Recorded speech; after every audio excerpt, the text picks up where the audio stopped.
wholeness. This is Rashida Silvertree here. Welcome to my portal, my channel, my space, my place. So, yes, I am wearing bright red lipstick. It's that full moon energy. It's always nice to use that time to express yourself, however small and minimal. So, I've been feeling very empowered this full moon. I think the full moon was in Aries, I believe, and Aries is my moon sign, so I felt it. I felt called to start a series.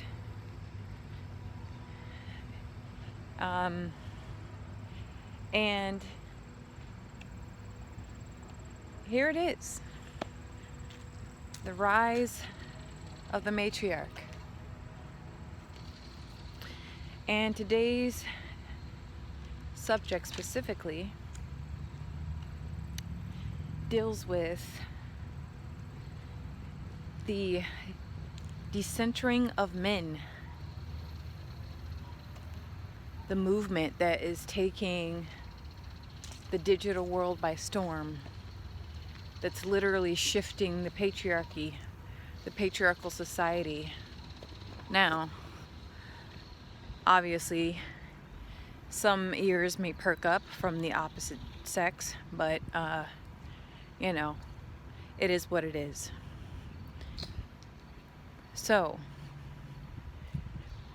what's my opinion about this whole thing? I'm actually all for it.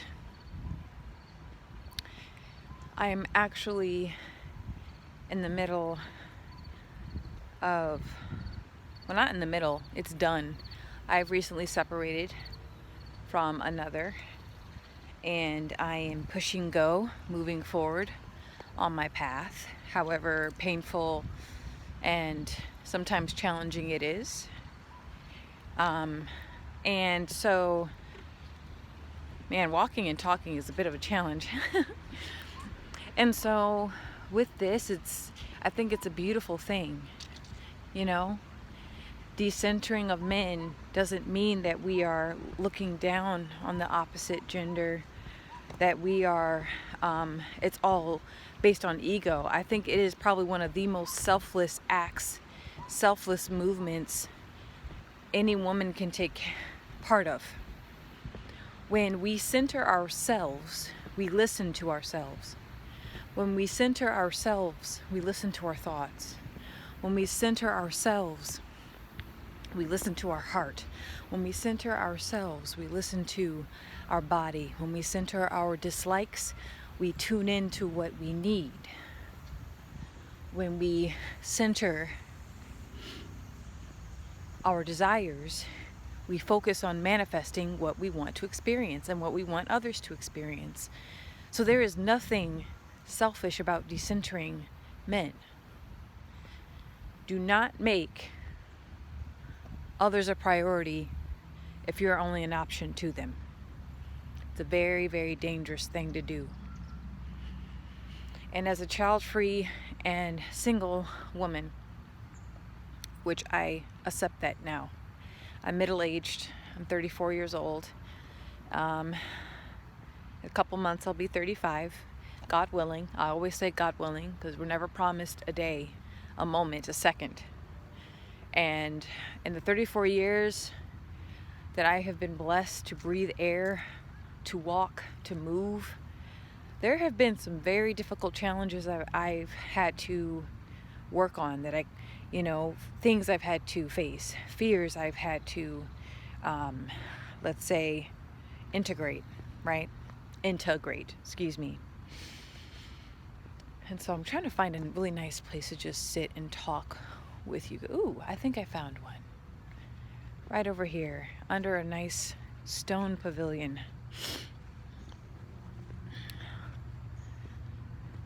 Oh, yes, and the river's right there. Perfect. So we'll see if the insect spirits will be kind to us over here. Very well. See, this is where I'm at. It's actually quite quiet.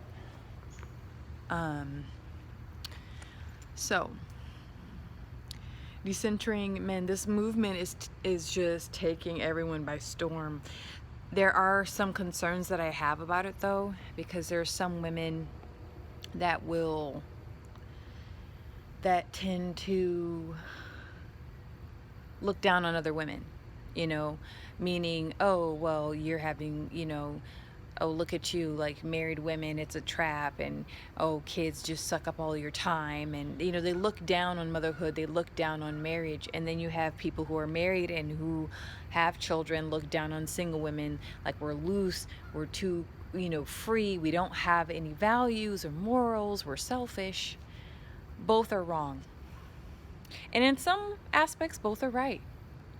I am a devil's advocate, okay? I am the moderator. I am the middle person. I like to look at the whole full spectrum of things rather than just gravitate towards one thing or the other. But given that I am child-free and single, okay, I look at it this way when it comes to decentering men. It makes you look at your role and how you're contributing to your community, how you're contributing to society, how you're contributing to your family and your friends. I'm a, spiritualist. I believe in esoteric version of things in life. And yes, I grew up in one of those fundamental, monotheistic, strict religions. But I will say this, I'm very much aware of the maiden mother crone, and every woman has her cycle, okay, in her life, her seasons and cycles in her life. Meaning, we have, there's some women who go through life and they can recognize when they're, in their maiden phase, and then their mother phase, and their crone phase. The very young girl, who turns into a woman, okay, who goes through that transition to become a woman, and then that grown woman becomes an elder, right? And some women stay in certain seasons for far too long. Sometimes in life we are forced to be, not forced to, but yeah, I'll say this, forced to be an elder, forced to be a wise beyond our years based off of our circumstances and the situations that are pressed upon us when we are young children, when we should be the young girl, the young maiden, the full of youth and full of joy and inspiration and wonder. A lot of us go through many adult situations far too early, and we gain our wisdom through those things, through those experiences. And then we have those of us that stay in girlhood forever. I have met 30, 40, 50, 6-year-old women that have a mindset of a 20-year-old. Yes, I have. And then you have women who want to stay in the mother role. Right? Perfect example is women that are mothers, and they go, like, their children grow up. Their children grow up and they leave home, they leave the nest, and then the mother has no identity. She's kind of stuck in a way. It's a very difficult time for mothers when their children leave their home permanently. And, there's some women who fight the crone age when, you're supposed to let go of, the hair dye, right? Stop hiding those grays, don't, there are women that dye, that cover the grays, that they stretch out that, get that Botox in their face and their skin to look forever young. So it's, the journey of a woman is so multifaceted and so intricate and so personal, but yet so interwoven with other women, right? It's a very beautiful thing.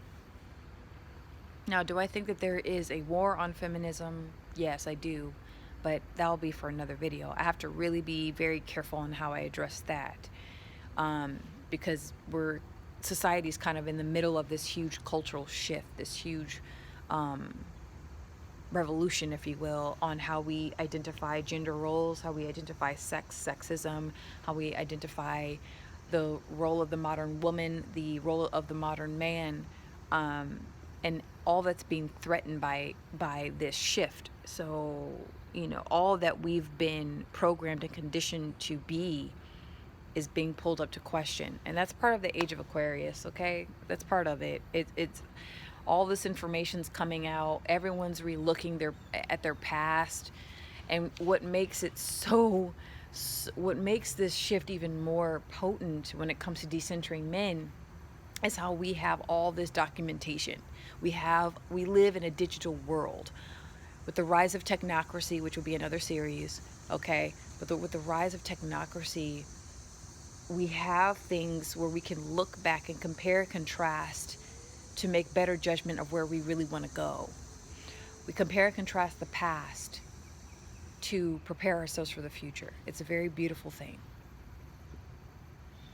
So, with that, I think I'm going to just end it here. There's so much more to come that I really want to just make the messages that come through very natural and neutral and just calm, and not like this. I mean, there'll be moments where I'll be super passionate, but yes, that's that. I just want to, I'm gonna definitely add more of my 2 cents with this whole decentering men movement. I think it's very important that we acknowledge this shift, and with the rise of technocracy in our digital world, it's making it possible. Women are communicating. We are connecting with each other. We're sharing our experiences. We're not alone. We're not alone, lost in our own limited perception of what reality or what our lives should be. So thank you so much for tuning into me, Rashida Silvertree. Remember to expand your consciousness. Remember to evolve your human being, and remember to embrace supreme loving guidance. Like, really, embrace the guidance. Your God, goddess, whatever you call the higher power, that is within you, not outside you. It's within you. All right. Be on the lookout for more messages. Thank you so much for tuning in. Bye.